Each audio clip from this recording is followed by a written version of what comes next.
This project covers three major subjects: the construction of DNA molecules, transcription, RNA processing, translation in eukaryotic cells, and DNA replication. But first, this is my DNA model. Overall, DNA is the genetic material. DNA is made up of molecules called nucleotides. Each nucleotide contains a phosphate group, a sugar group, and a nitrogen base. The four types of nitrogen bases are adenine, thymine, guanine, and cytosine.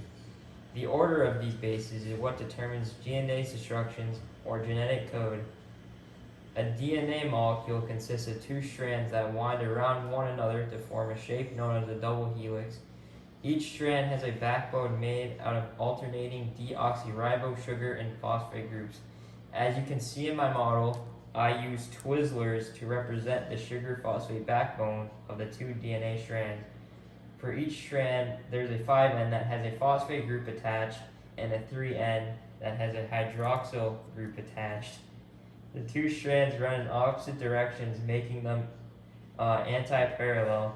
In my model, the top strand directs from 5 to 3, left to right, while the bottom go in the opposite from 3 to 5, left to right. Nitrogen bases are complementary paired, so adenine will pair with thymine and guanine will pair with cytosine. I used the different colors of starbursts to represent these four bases. In my model, adenine is red, thymine is yellow, guanine is orange, and cytosine is pink. Nitrogen bases are connected by hydrogen bonds.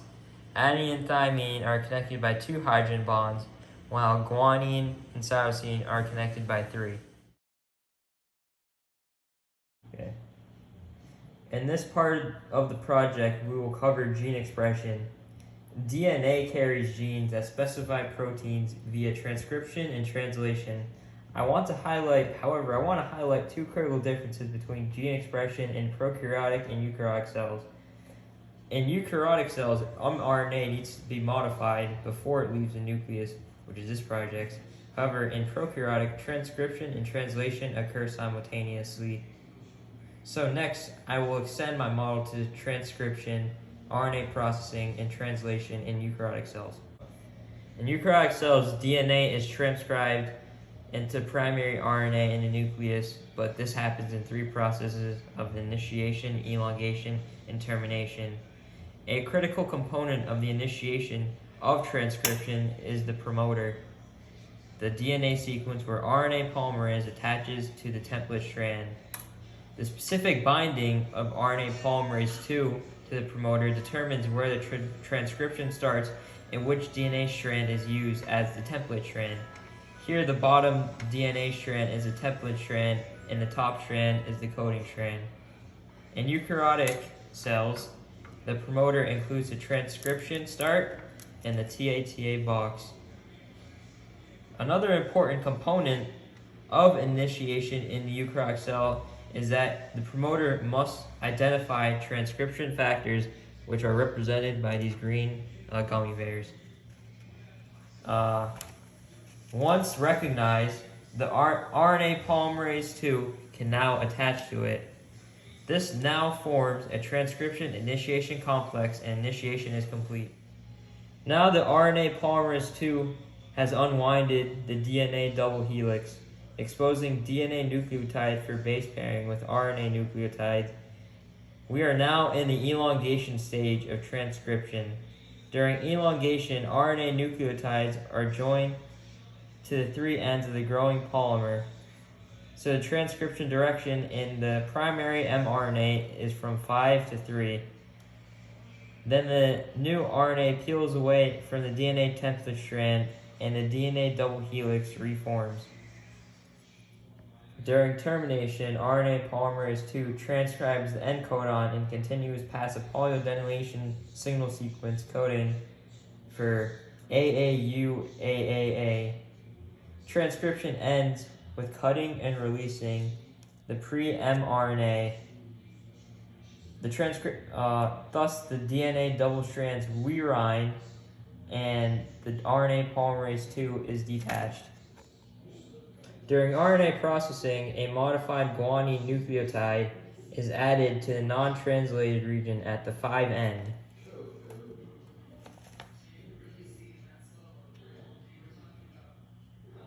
The second step during RNA processing is called splicing. In splicing, it's basically cutting the non-coding parts called introns and reconnecting all the exons parts that will be recognized in protein synthesis. The splicing is facilitated by a spliceosome, units formed with large protein complexes in small RNA. Such RNA molecules act as enzymes called ribozymes. From this point on, the introns have been removed and the exons have combined in the process of splicing. Last, a string of adenine nucleotides called the poly A tail is attached to the non-translating region at the 3' end. Three major functions of adding these two ends are to facilitate the mRNA transport to cytoplasm, prevent degradation, and allow the ribosomal subunit to recognize mRNA in translation. So now my model shows the final product of RNA processing is mRNA consisting of 7 major parts from the 5 to 3 end, the G-cap, the non-translating region, and the poly A tail. The start codon, the coding area in the middle, the stop codon, and the non-translating region and the poly A tail. The addition of amino acids in the elongation phase involves 3 steps to the cycle. The first step is codon recognition, where tRNA carries a specific amino acid base on the codon on the mRNA and attaches to the A site.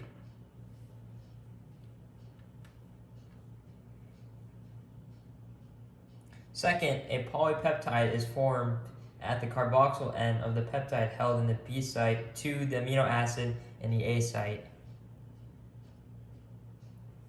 In translocation, the tRNA carrying the polypeptides at the A site is translocated to the P site, and the free discharged tRNA is moved from P site to the E site where it exits and is refused to carry amino acids.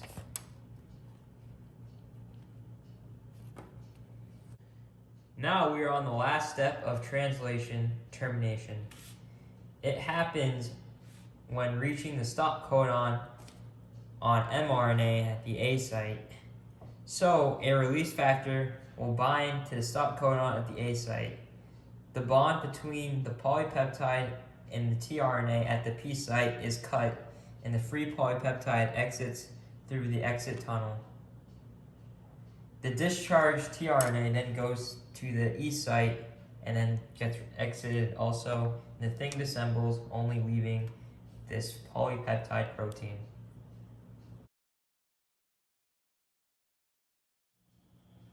This portion of my video will talk about DNA replication. First, the basic mode of DNA replication is semi-conservative, meaning that each strand in the DNA double helix acts as a template for the synthesis of a new complementary strand. This process starts from one DNA molecule but ends with 2 daughter molecules, each with newly formed double helix containing one new and one old strand. But DNA replication consists of 3 steps: initiation, elongation, and termination. Since cells need to copy their DNA very quickly with minimal errors, a variety of enzymes and proteins must work together to ensure that DNA can be replicated smoothly and accurately. Let's look into the steps and key enzymes in detail. Here is a DNA molecule that I constructed during the first demo, with the top strand running from the 5 to the 3 end and the bottom strand that runs in the opposite direction. DNA replication always starts at specific locations on DNA called origins of replication. While most bacterial chromosomes have a single origin of replication, eukaryotic have multiple, but they can work simultaneously. Let's assume that this point as the origin of replication is here on my model. The initiation of DNA replication occurs in the first 2 steps. First, a so-called initiator protein unwinds a short stretch of the DNA double helix, such as this.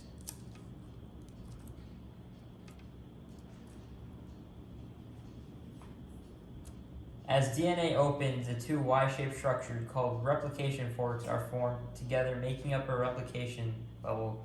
Here, however, for explanation purposes, my model only shows the left part of the replication fork and bubble.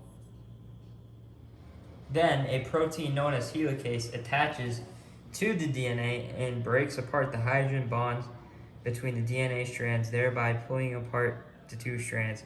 Helicase moves the replication forks forward by unwinding DNA by breaking hydrogen bonds between nitrogen pairs as shown.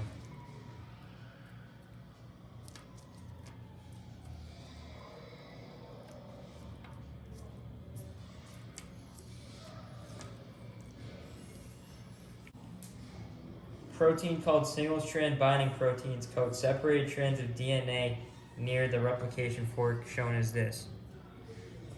This is to keep the DNA strand from coming back together into a double helix.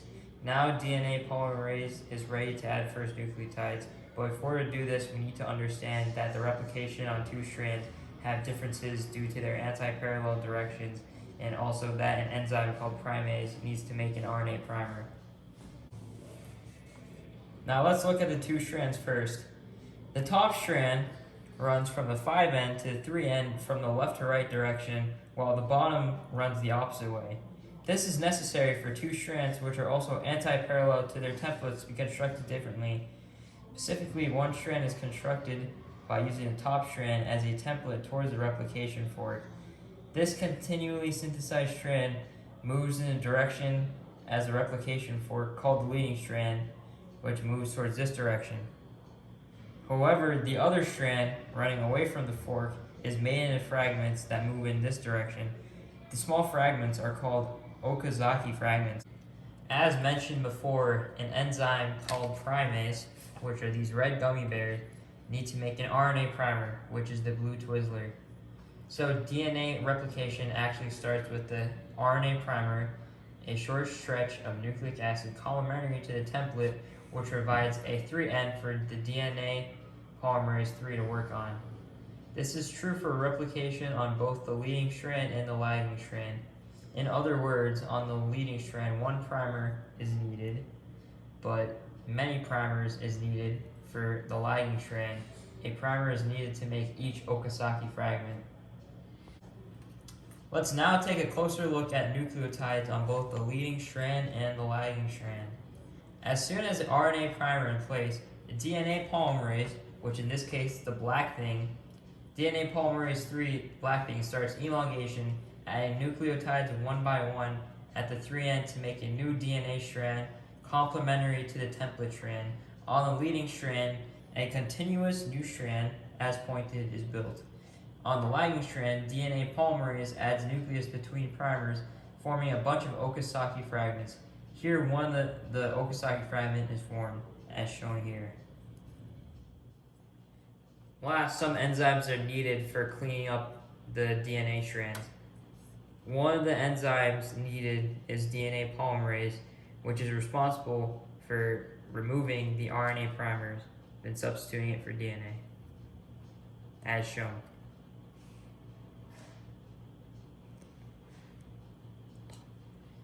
Another enzyme needed is DNA ligase, only to connect the Okazaki fragments together, as shown, which seals gaps between DNA fragments of the Okazaki lagging strand. Certain final steps includes the dealing with the 5' shortage, proofreading, and self-repairing, but this is not shown in the model. So, this is the final product of DNA replication. Two DNA molecules, each consisting of a new strand, which is represented by the purple Twizzler, and one old strand, consisted from the red Twizzler. Again, this is why DNA replication is described as semi-conservative. Half the chain is part of the original DNA molecule, the red one, and half is brand new, the purple one. This concludes the DNA replication part in the whole project.